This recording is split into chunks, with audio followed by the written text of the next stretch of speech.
Thanks for listening to A Long Time in Finance with Jonathan Ford and Neil Collins, in partnership with Briefcase.News, the service that brings intelligent curation and analysis to your media monitoring.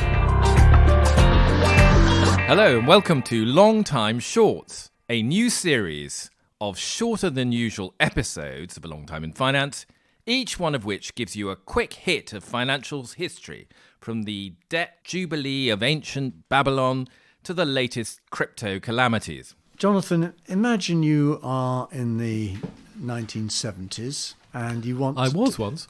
Yeah, well, I was a long time ago. You want to take the family on a nice holiday to France, Okay. which is in the days before credit cards and this sort of thing. How much do you think you would need to have a nice holiday then? Right, you're asking me to go back and try and work out, deflate the current. Well, the answer was... You know the answer. £50 per head. That was enough to keep you in That's great all- comfort. that's Or that all was you what were- you were allowed. That's what you were allowed. And would it go far enough to have a nice holiday? No, I don't think so. I think it might get you just past Calais, but not really very much further. But you were not allowed to take more than £50 worth of foreign exchange in total per person. So you could take the children, they would count as people. You could take the au pair if she'd go with you, and so you get £50 for her.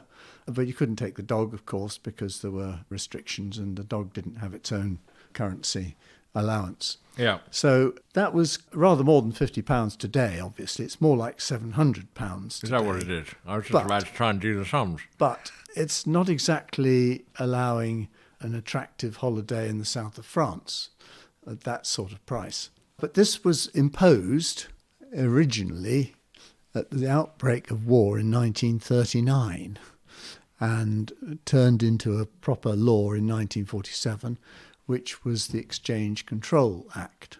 The theory was that if you couldn't take your money overseas, you would have to use it at home. And so there would be no capital flight, you couldn't take your capital away, and you wouldn't be pressurising the exchange rate. And you presumably also you would have to buy more British goods and invest in the great British industries that were exactly. there. So it was a sort of siege economy. It was clearly a siege economy when it was instituted in 1939, but when it was turned into a proper law in 1947, that was essentially to protect sterling, which as then and now is always under pressure one way and another, except for one or two brief periods when it's not.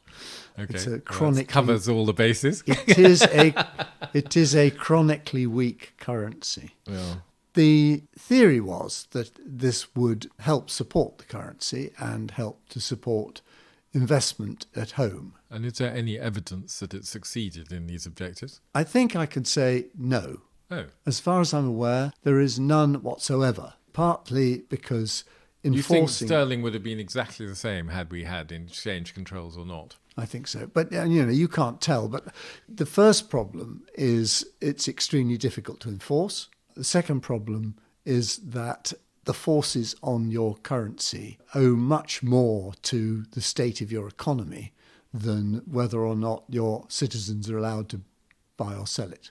So as far as I can see, there is no evidence that it made any difference. It sounds as though it ought to. And indeed, part of the Corbyn suggestion was to bring them back. And the Green Party, I believe even now, suggests that it's a good idea. But it did have some effect. It had an impact on the quality of your summer holidays. It As certainly you did. suggested a sort of slight element of a moan there at the beginning. You go along to the rare. bank. You go along to the bank with your passport and get it stamped in the back that for your £50. Right. And then, of course, you take out quite a lot of sterling in used fivers and put them in your socks. Right. So thus Change them on the turning black market. thus turning the average British holidaymaker in France into a criminal. And were you ever searched at the border No. as you sort of waddled towards the cross-channel ferry Yes, quite. With bits of paper coming out of your trouser legs? So, no, we were very law-abiding, I'm sure, Right. when I I'm went glad with to hear it. with my parents then. Yeah. But you can see the sort of ideological attraction of it, however hopeless it really is in true life. Yeah. If you are trying to shore up your economy, the more money you can keep in it, surely the better off you'll be. But my assumption is once you've created something like this, it becomes difficult to change because people get worried about, what happens if there is tremendous pent-up capital flight and everyone is desperate to move there, go on holiday for the rest of their lives to the South Seas or something. That was the great argument for keeping it, because, all this pent-up demand, as soon as you remove them, there'll be a sort of mad stampede with the capital and holidaymakers and British businesses rushing off to buy things elsewhere. So they were similarly unable to invest overseas, were they? They were, yes. They had to buy dollars, essentially, from other British corporate sellers of dollars. So that if you were a British company and you had an American subsidiary which you sold, you could repatriate those at a special rate. That's and nice. That special rate was what those who were buying overseas had to buy it at. Right. It was called the dollar premium. Oh. And another set of fantastically complicated and mostly unenforceable rules were brought in. Okay. And of course, because if you were an importer, you needed foreign currency. So it was easy enough just to add 5% to the invoice in return for getting something at the other end when you arrived. Okay. What triggers it doesn't exist anymore. I went to abroad quite recently and I didn't have to stuff anything down my socks.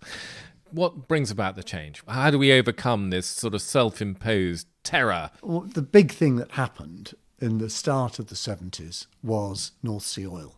North Sea oil turned the UK into an oil exporting country for the first and only time in its history. And that made a big impact on people's perception of sterling. Right. Suddenly, it didn't look chronically weak anymore. And indeed, there were moments when, under the Labour government... In the 70s? Where it was embarrassingly strong. Right. Because obviously, if your exchange rate goes up, then your exporters find life harder and the importers find life easier. Yeah. So the strength of the pound encouraged the Labour government to start thinking about putting restrictions on who could buy the pound.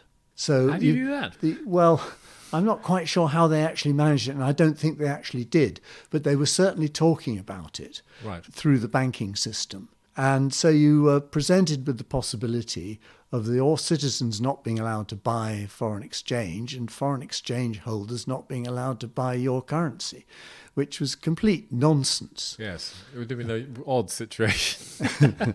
Anyway, along came Geoffrey Howe, in my view, the best post-war chancellor we've ever had. And one of the first things he did on coming to power in 1979 was basically to stand up on the 23rd of October 1979 and scrap the whole lot. He just said they no longer apply. Okay. And Dennis Healey, who was the Shadow Chancellor, said the sky would fall in and there'd be capital flight and everybody would rush off to the south of France with all their loot. And in fact, what happened was almost nothing.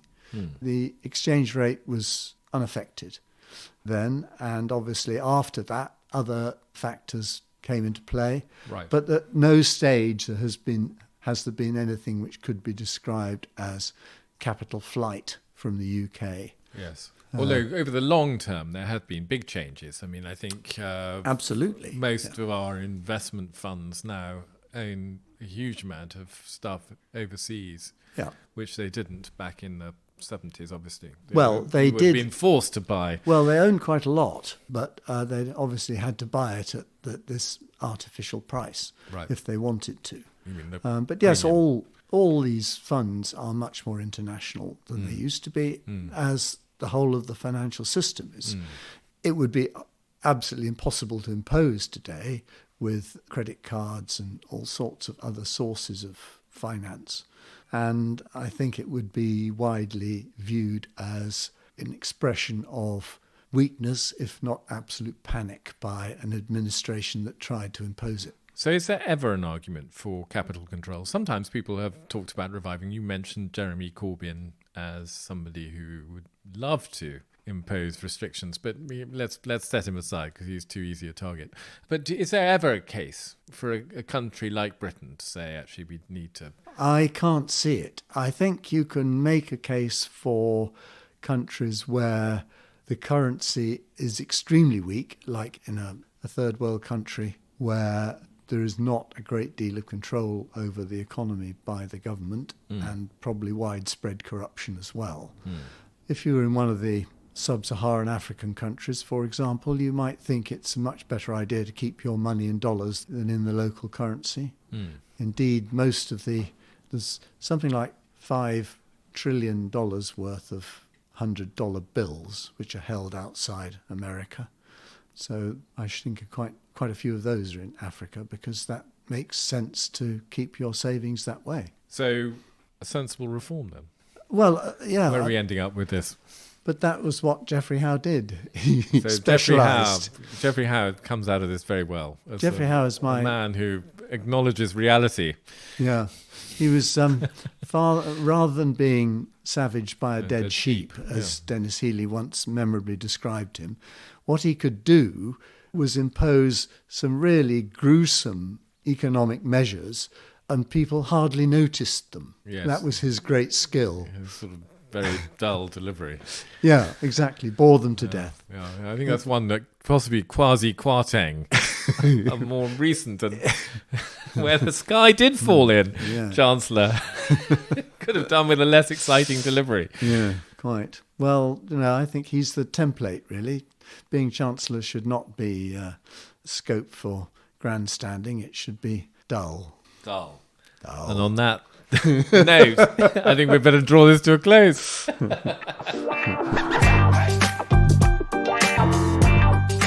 Thanks for listening to A Long Time in Finance with Jonathan Ford and Neil Collins, in partnership with Briefcase.News, the service that brings intelligent curation and analysis to your media monitoring.